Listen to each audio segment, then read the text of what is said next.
Hi friends, today we see about the placenta.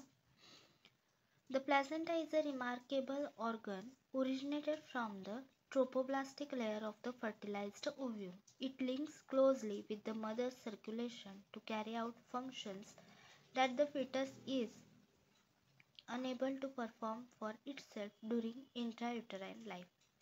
The survival of the fetus depends upon the placental integrity and efficiency. तर तुम्हाला माहिती आहे की प्रेग्नेन्सीमध्ये placenta किती महत्त्वाचं काम करतोय. प्लॅसेंटा एक रिमार्केबल ऑर्गन आहे जो ओरिजिनेटेड कुणापासून होतोय, ट्रोपोब्लास्टिक लेयर, जी फर्टिलाइज्ड ओव्ह्यूमची लेयर असते, ट्रोपोब्लास्टिक लेयर, त्याच्यापासून हा प्लॅसेंटा तयार होतो. आणि हा कुणाला लिंक असतो, मदर्सच्या सर्क्युलेशनला. आणि तो काय करतो, कॅरी आउट करतोय फंक्शन्स जे फिटल स्वतःहून करू शकत नाही त्याच्या इंट्रायुटरीन लाईफमध्ये. And the survival of the foetus is depend upon the placental integrity and efficiency. आणि फिटसचं जे जीवन जगण्याचं कौशल्य आहे ते कशावर डिपेंड असतं, प्लॅसेंटल इंटिग्रिटीवर आणि इफिशियन्सीवर. तो प्लॅसेंटा किती पूर्णपणे घट्ट आहे किंवा तो कसा मजबूत युट्रसला पकडला आहे त्याच्यावरती, आणि त्याचं काम, त्याची इफिशियन्सी त्याच्यावर डिपेंड असतं survival of the fetus. Next बघणार आहे आपण डेव्हलपमेंट ऑफ प्लॅसेंटा. तर प्लॅसेंटा डेव्हलप कसा होतो, तर आपल्याला वरती कळालेलं आहे की ट्रोपोब्लास्टिक लेअरपासून, फर्टिलाइज्ड ओव्ह्यूमच्या ट्रोपोब्लास्टिक लेअरपासून प्लॅसेंटा बनलेला आहे. ओके, तर during the fertilization the matured ovum is fused with spermatozoa. फर्टिलायझेशनच्या वेळी जो मॅच्युअर ओव्ह्यूम असतो तो कुणामध्ये फ्यूज होतो, स्पर्मॅटोझोनमध्ये. It takes place in the ampullary part of the fallopian tube. Fallopian ट्यूबचा जो ॲम्प्युलरी पार्ट असतो तिथं काय होतं, हे फ्यूज्ड मॅच्युअर्ड ओव्ह्यूम फ्यूज्ड झालेलं असतं स्पर्मॅटोझोआशी. ते कुठं टेक प्लेस होते, ॲम्प्युलरी पार्ट. ॲम्प्युलरी पार्ट कुणाचा, फॅलोपियन ट्यूबचा. The fertilised ovum continue its passage through the uterine tubes. तर हे जे काय फर्टिलाइज्ड ओव्ह्यूम आहे ते कंटिन्यू कुठं होतं आहे, पॅसेजमध्ये, थ्रू कुणामधून, युटेराईन ट्यूबमधून. युटेराईन ट्यूबमधून फर्टिलाइज्ड ओव्ह्यूम कंटिन्यू होतं आहे आणि तिथे एक पॅसेज बनतो आहे. During this time the segmentation occurs. ह्या टाईममध्ये काय होतं, सेगमेंटेशन होतं आहे. मीन्स काय, two cell stage is reached approximately 30 hours after fertilization. Okay, then it is divided into 4 to 8, 8 to 16 and 16 to 32 and so on. म्हणजे काय होतं, इथं काय होतं, ह्या टाईममध्ये सेगमेंटेशन ऑकर होते. तर ह्याच्यामध्ये 2 सेलचे 4 होतात, 4 सेलचे 8 होतात, 8 सेलचे 16, 16चे 32, असं सोन, म्हणजे असं डिवाइड होत जातं ते. And forms cluster of cells. आणि तिथं काय बनतं, एक गट्टा बनतो सेलचा, that is cluster of cell. त्यालाच आपण म्हणतोय morula, which resembles mulberry fruit. आणि हे कशासारखं दिसायला लागतंय, जे काय आपलं मलबेरी फ्रूट आहे त्याच्यासारखं दिसायला लागतंय. A fluid filled with cavity or blastocyst appears in the morula, which is known as a blastocyst. मग काय होतं, हे मलबेरी फ्रूट सारखं दिसणारं जे आहे स्ट्रक्चर, त्याच्यामध्ये फ्लुइड भरतं आणि ते फ्लुइड किंवा ब्लास्टोसिस्ट ॲपियर होतं, म्हणजे तिथे एक सिस्ट टाईप ॲपियर होतं. तर हे फ्लुइड फिल्ड कॅव्हिटी असलेलं जे मोरुला आहे त्याला आपण आता मोरुला नाही म्हणायचं, त्याला म्हणायचं blastocyst. And the inner cell that dump together is known as a inner cell mass. आणि त्याच्यामध्येच एक इन्नर सेल असते जी डम्प झालेली असते एकत्रितपणे, त्याला आपण म्हणतोय inner cell mass. On third day the fertilised ovum reaches the uterus and the trophoblast produce irregular finger. म्हणजे काय, तिसऱ्या दिवशी जो फर्टिलाइज्ड ओव्ह्यूम असतोय तो कुठे पोचतोय, युट्रसमध्ये. आणि तिथं हा ट्रोपोब्लास्ट प्रोड्यूस करतोय इरेग्युलर फिंगर. तर ट्रोपोब्लास्ट काय करतोय, irregular like projection. and these are known as a chronic villi. तर युटरसमध्ये जाऊन तो काय करतोय, फिंगर लाईक प्रोजेक्शन तिथं तयार करतोय, त्यालाच आपण म्हणतोय chorionic villi. With the help of chorionic villi the fertilised ovum over. Okay, तर इथंपर्यंत आपलं डेव्हलपमेंट प्लॅसेंटा झालेलं आहे. ओके, इथंपर्यंत डाऊट नाही आहे. तर आपण पुन्हा बघणार आहे की आपण डेव्हलपमेंट ऑफ प्लॅसेंटामध्ये काय बघितलं. तर डेव्हलपमेंट प्लॅसेंटामध्ये आपण बघितलं की फर्टिलायझेशनच्या वेळी जे मॅच्युअर ओव्हम असतात ते फ्यूज होतात स्पर्मॅटोझोआवरती, आणि ते कुठं टेक प्लेस होतात, ॲम्प्युलरी पार्ट कुणाचा, फॅलोपियन ट्यूबचा. मग फर्टिलाइज्ड ओव्ह्यूम कंटिन्यू होतात आणि तिथे एक पॅसेज तयार होतं. ते कुठून कंटिन्यू होतात, युटराईन ट्यूबमधून. तर ह्या वेळी सेगमेंटेशन होतंय, म्हणजेच काय, सेलचे डिवायडेशन होतात. मग ते सेल 4चे 8 होतात, 8चे 16, 16चे 32 असे पुढे पुढे डिवाइड होत जातात. मग तिथं काय होतं, क्लस्टर ऑफ सेल होतं, त्यालाच आपण मोरुला म्हणतोय, जो मलबेरी फ्रूट सारखं दिसते. ह्या मलबेरी फ्रूटमध्ये फ्लूइड फिल्ड कॅव्हिटी तयार होते, त्यालाच आपण ब्लास्टोसिस्ट म्हणतोय. त्याच्यामध्ये इन्नर सेल डंप होतात एकत्रितपणे, त्यालाच आपण म्हणतोय इन्नर सेल मास. आणि थर्ड डेला काय होतंय, जे काय फर्टिलाइज्ड ओव्ह्यूम आहे तुमचा, तो युटरसमध्ये जाऊन पोचतोय आणि तिथं काय होतंय, ट्रोपोब्लास्ट प्रोड्यूस करतात एक इरेग्युलर फिंगर लाईक स्ट्रक्चर, आणि त्यालाच आपण म्हणतोय क्रोनिक विलाय. ओके, तर हे आपलं झालं डेव्हलपमेंट ऑफ प्लॅसेंटा. आता आपल्याला बघायचं आहे द प्लॅसेंटा ॲट टर्मच्या वेळी प्लॅसेंटा कसा असतो. The placenta at term is almost circular disc. एक भाकरीसारखा जाड असा डिस्क असतोय. भाकरी कशी आपली गोल असते तेवढ्याच आकाराचं एक डिस्क लाईक स्ट्रक्चर असते, ते म्हणजे placenta. Diameter of placenta is about 15 to 20 centimetre, just like आपली भाकरी. Thickness is 2.5 centimetre at centre. सेंटरला त्याचा थिकनेस असतोय 2.5 centimetre, and thickness diminished from centre to periphery. आणि सेंटरपासून पेरिफेरीपर्यंत तो काय असतोय, थिकनेस नष्ट होत असतोय. वेट किती असतं त्याचं, 500 ग्रॅम, म्हणजेच काय, 1/6 ऑफ द फिटल वेट. तर 500 ग्रॅम असतं.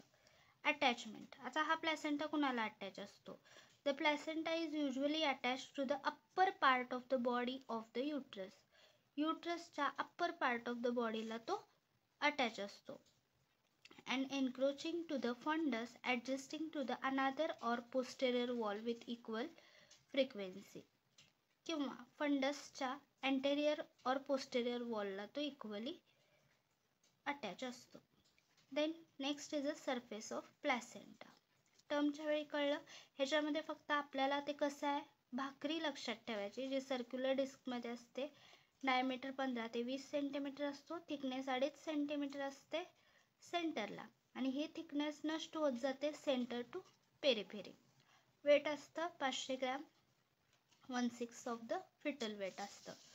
अटॅचमेंट त्याची युटरसला असते किंवा युटरसच्या फंडसला सुद्धा असू शकते, ते पण अँटेरियर किंवा पोस्टेरियर वॉलला. Then surface of placenta.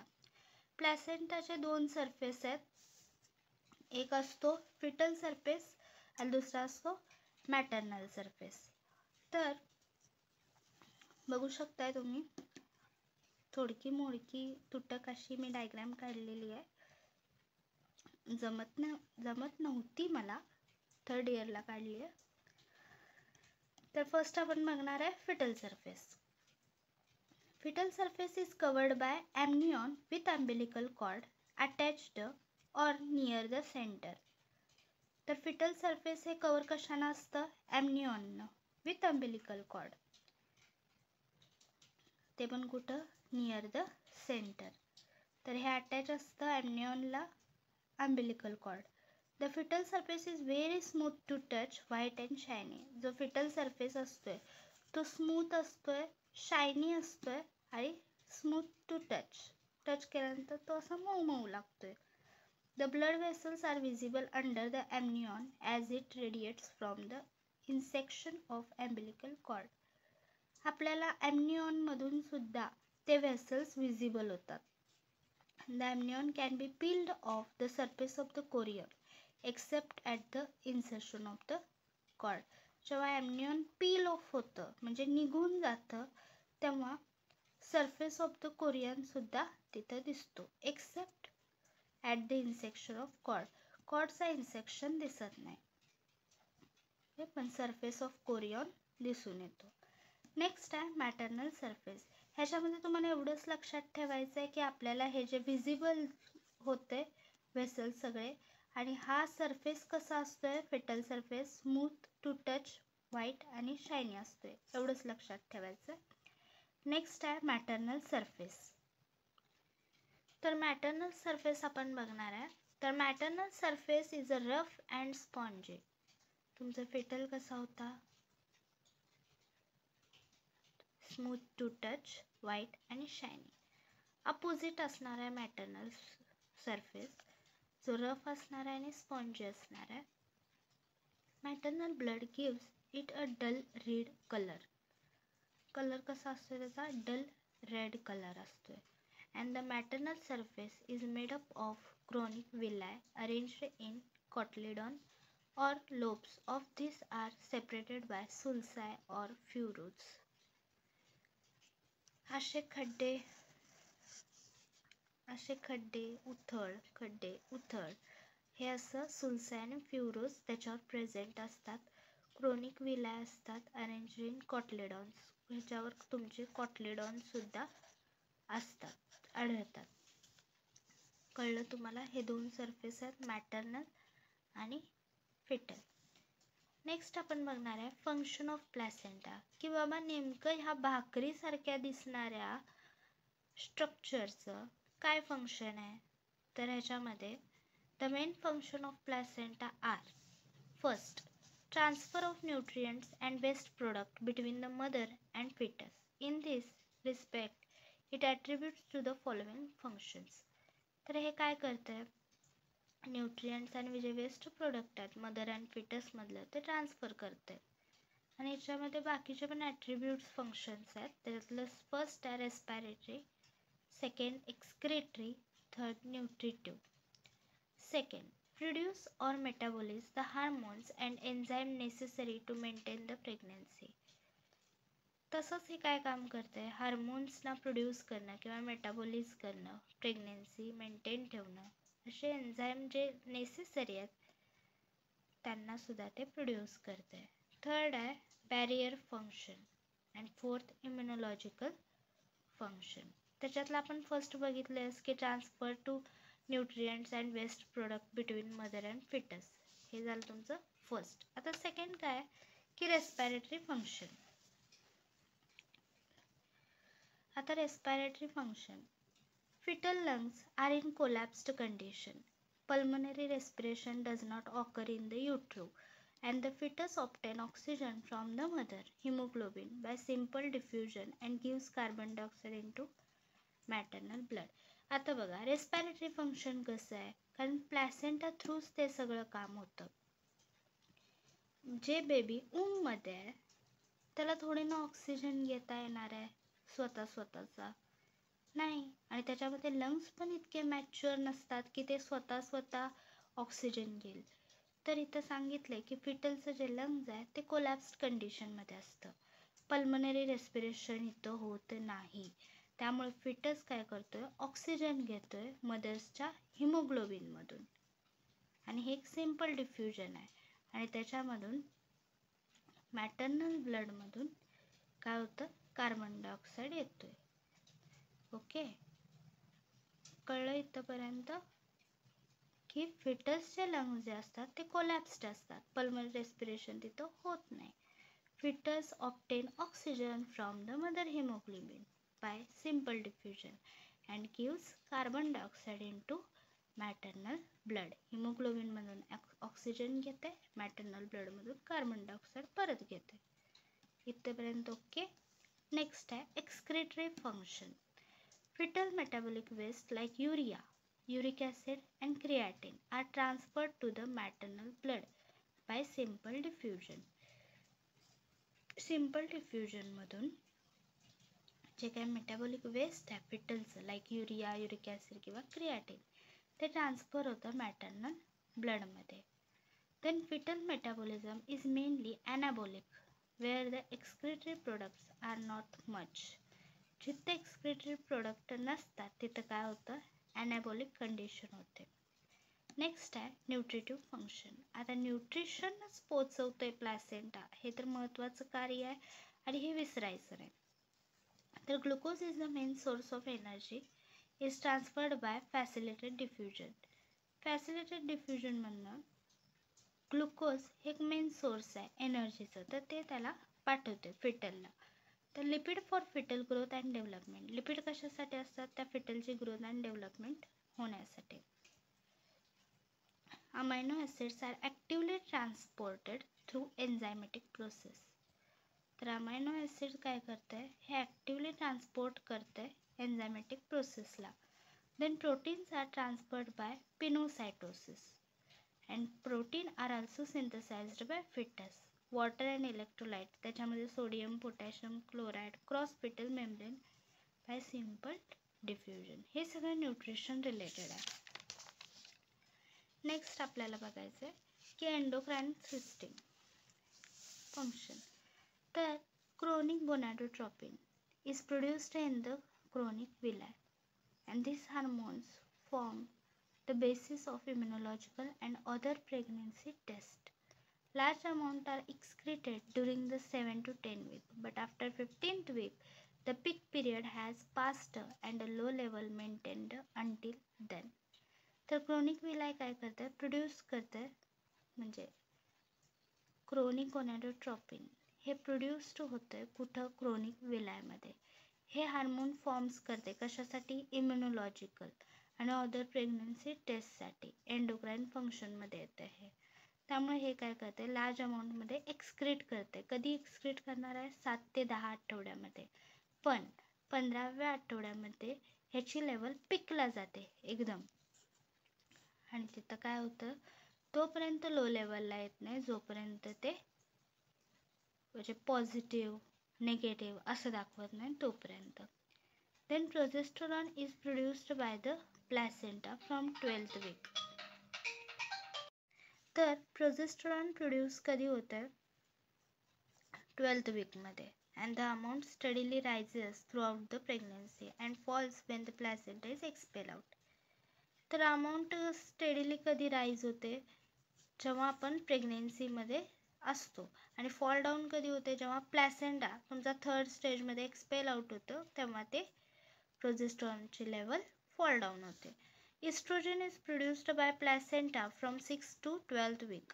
तर एस्ट्रोजन कधी प्रोड्यूस होते प्लॅसेंटामध्ये, 6 ते 12 आठवड्यामध्ये, आणि its amount rises steadily up to term. जसं टर्ममध्ये जाते तसं ते एस्ट्रोजन वाढत जातं. And after expulsion of placenta its amount fall down. आणि जेव्हा हा प्लॅसेंटा एक्सपेल आउट होतो तेव्हा इस्ट्रोजनसुद्धा फॉल डाऊन होतं आणि प्रोजेस्टेरॉनसुद्धा फॉल डाऊन होतं. नेक्स्ट आहे barrier function. The placenta provides a limited barrier to infection towards the end of pregnancy. Antibodies in the form of IgG, that is immunoglobulin, are transferred across the placental barrier to the fetus, conferring passive immunity on the body for the first 3 months of extrauterine life. However, it is important to realize that only those antibodies that the mother herself possesses can be passed on. म्हणजे barrier फंक्शनमध्ये placenta एक मध्ये ढालसारखा असतोय ज्याच्यामध्ये infection जे असते ते प्रेग्नेन्सीमध्ये transfer होत नाही किंवा बेबीपर्यंत पोचत नाही. तिथे अँटीबॉडीज फॉर्म होतात, त्यालाच आपण म्हणतोय IgG, जे प्लॅसेंटाल बॅरियर म्हणून फिटसच्या तिथं प्रेझेंट असतात ॲज अ इम्युनिटी म्हणून. आणि हे कधी डेव्हलप होतात, 3 month, first 3 month of extra uterine life.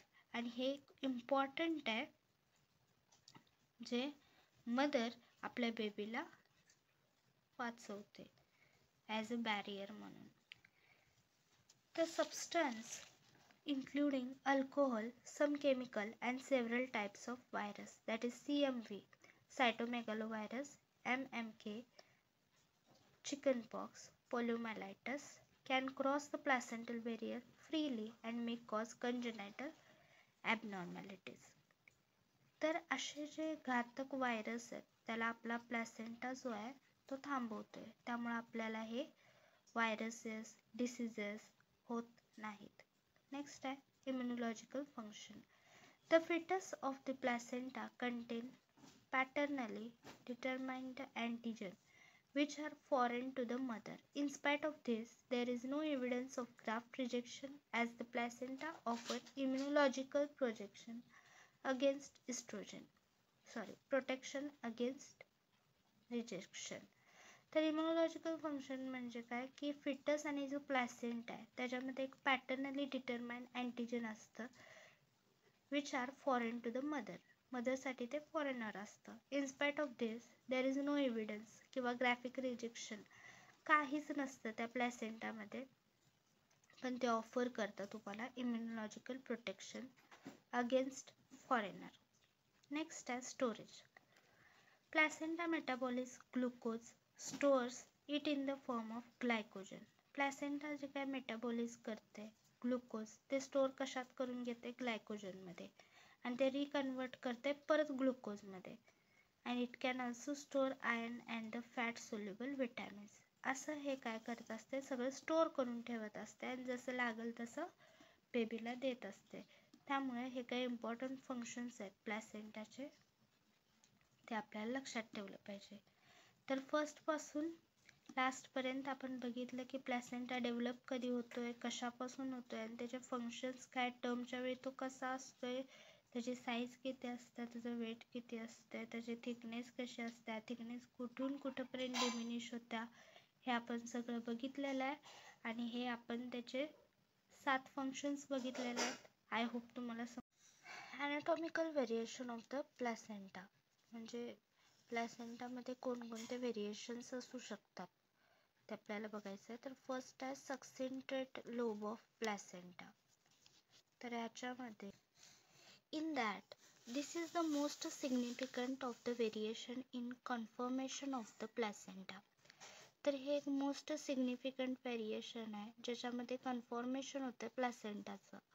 A small extra lobe is present separate from the main placenta and joined to it by blood vessel that seen through the membrane to reach it. ह्याच्यामध्ये काय सांगितलंय हे बघा, एक small extra lobe आहे जी present आहे या प्लॅसेंटामध्ये with the blood vessels.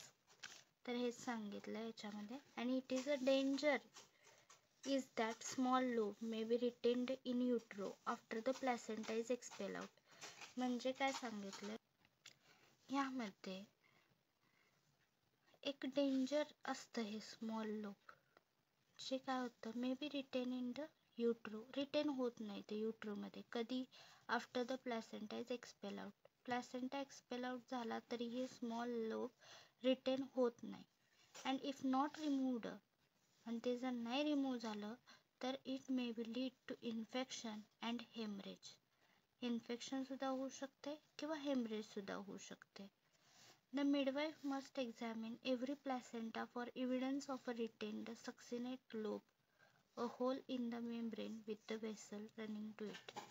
ह्याच्यामध्ये असं सांगितलं की मिडवाईफनं एक्झामिन केलं पाहिजे प्रत्येक प्लॅसेंटाला. का? कारण ते सक्सिनेट लोब जे असते त्याच्या टाईपमध्ये एक होल प्रेझेंट असते मेम्ब्रेनमध्ये आणि त्यामधून वेसल्स रन आउट होत असतात. तर it is about succenturiate lobe of placenta.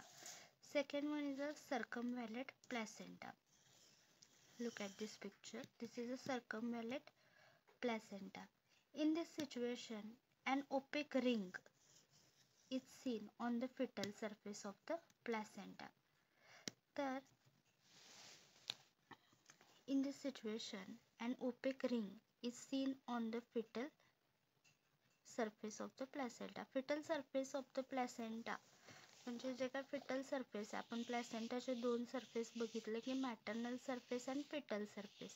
तर fetal surface वर एक opaque ring फॉर्म होते and it is formed by the doubling membrane हे एक डबल मेम्ब्रेन आहे. लिव्हिंग द प्लॅसेंटा, जी प्लॅसेंटावरती सोडली जाते. नियर द सेंटर, कुठं? सेंटर ठिकाणी. इन्स्टेड ऑफ दॅट एज, जे कडाच्या साईडला, ते बॅटल डोर आहे, पण समजून जा की कडाच्या साईडला जी प्रेझेंट असणार आहे ती लिव्ह कुठं होते? सेंटरला. Okay. And it is associated with prematurity, prenatal bleeding, abruption, multiparity and early fluid loss. म्हणजे ह्यानं काय होते? प्रीमॅच्युरिटी बेबी फॉर्म होऊ शकते, बेबी बर्थ होऊ शकते, किंवा प्रीनेटल ब्लिडिंग होऊ शकते, अब्रप्शन प्लॅसेंटा होऊ शकते, किंवा मल्टीपॅरिटी किंवा ब्लड लॉस, फ्लूइड लॉस होऊ शकतं. कोणामध्ये? या सर्कमव्हॅलेट प्लॅसेंटामध्ये. तर एक ओपेक रिंग फॉर्म होते. कुठं फॉर्म होणार आहे ती? Fetal surface of placenta. आणि ती जे डबलिंग मेम्ब्रेन असते ते सेंटर एजला व्हायचं सोडून ते सेंटरला होते. त्यामुळे आपल्याला prematurity, prenatal bleeding, abruption placenta, multiparity ह्याला सामोरं जावं लागतं. नेक्स्ट आहे battledore insertion of the cord. Battledore, the cord in this, ही जी कॉर्ड आहे इज अटॅच टू व्हेरी एजला ती अटॅच असते ऑफ द प्लॅसेंटा. प्लॅसेंटाच्या एजला ती अटॅच असते. In the manner of table tennis, it just looking like a table tennis, and that it is a less important unless the attached is fragile. ह्याचं important लेस असतं का? कारण ती फ्रॅगाईलला attach असते. Okay. तर हे झालं battledore insertion of the cord. Next is a velamentous insertion of the cord. Velamentous shape, velamentous insertion of the cord. The cord is inserted into the membrane some distance from the edge of the placenta. ही जी cord आहे ती insert असते मेम्ब्रेनमध्ये some distance from the edge of placenta. प्लॅसेंटाचं जे edge आहे, कडा आहे, त्याच्यापासून थोड्या अंतरावरती कॉर्ड इन्सर्टेड असते. The umbilical vessel reach through the membranes from the cord to the placenta. आणि अम्बिलिकलच्या ज्या व्हेसल्स असतात त्या मेम्ब्रेन थ्रू कॉर्ड ते प्लॅसेंटाला अटॅच असतात. If the placenta is normally situated, जर प्लॅसेंटा नॉर्मली सिच्युएटेड असेल तर no harm will result to the fetus, तर फिटसला कोणतीही हानी होत नाही. पण cord is likely to become attached upon applying traction, जर कॉर्ड अप्लाइंग ट्रॅक्शन सोबत अटॅच असेल during active management of the third stage of labour. Okay. Third stage of labour आपलं काय आहे? एक्सपेल्शन ऑफ द प्लॅसेंटा आणि membrane. तिथं जर cord व्यवस्थित अटॅच नसेल, ट्रॅक्शन आपल्याला लावावंच लागतं. If the placenta is low lying, जर प्लॅसेंटा लो लाईंग असेल म्हणजे खाली असेल तर vessels may pass across the uterine os. तर व्हेसल्स जे असतात ते युटेराइन ऑसच्या तिथून पास होतात. And the term applied to the vessels lying in the position in vasa previa. आणि हे टर्म अप्लाय कुठे केलं जातं? व्हॅसा प्रिवियामध्ये. व्हॅसा प्रिविया म्हणजे काय? की प्लॅसेंटा आधी बाहेर येतोय बेबीपेक्षा, बेबीच्या आधी प्लॅसेंटा बाहेर येतोय. In this case there is a great danger to the fetus when the membrane rupture. आणि हे खूप डेंजरस असते जेव्हा बेबी बाहेर यायच्या आधी प्लॅसेंटा आणि मेम्ब्रेन्स बाहेर येतात. And even more so during artificial rupture as the vessels may be torn leading to the rapid exsanguination of the fetus. म्हणजे काय होतं की मेम्ब्रेन्स टॉर्न होतात, म्हणजे काय होतात? रप्चर होतात, आणि त्यामुळे काय होतं? बेबीला सफोकेट होऊ शकते, बेबी डेथसुद्धा होऊ शकते. If the onset of haemorrhage coincidence with the rupture of the membrane, fetal hemorrhage should be assumed and birth expected. जसं मी सांगितलं तसंच. ओके. नेक्स्ट आहे तुमचं biparietal placenta. Bi means two, parietal and placenta. Two complete and separate parts are present, each with a cord leaving it. जिथं cord असतात तिथं दोन placenta attach असतात म्हणून त्याला बायपरायटल असं म्हणतात. The biparietal cord joins a short distance from the two parts of the placenta and this is different from the two placentas in twin pregnancy, where there are also two umbilical cord but they do not join at any point where there is a succentrate lobe. The vessels are attached to the placenta directly and nerve join the cord. इथे सगळं separate असतं, umbilical cord separate असते, nerve separate असते, blood vessel separate असतात. आणि हे कधी होते जेव्हा ट्विन प्रेग्नेन्सी असते. नेक्स्ट आहे ट्रायपॅरेटल placenta. 3 complete and separate parts present each with a cord leaving it. ह्याच्यामध्ये 3 complete separate parts present असतात, 3 separate placenta असतात, 3 separate cord असतात. Okay, placenta. It occurs when all or part of the placenta attach abnormally to the myometrium. Placenta जर ॲबनॉर्मली मायोमेट्रियमला attach असेल, म्हणजे कुठं युट्रसच्या पार्टला, तर आपल्याला काळजी घ्यायला पाहिजे. देन प्लॅसेंटा इनक्रेटा म्हणजे it occurs when chronic villi invade into the myometrium. Chronic villi जर इन्वेड झाला असेल मायोमेट्रियममध्ये तर त्याला प्लॅसेंटा इनक्रेटा म्हणतात. And placenta percreta, this is the condition where the chronic villi invade through the perimetrium. जर समजा chronic villi invade झाला असेल कुणा थ्रू, पेरिमेट्रियम थ्रू, तर त्याला प्लॅसेंटा परक्रेटा म्हणतात.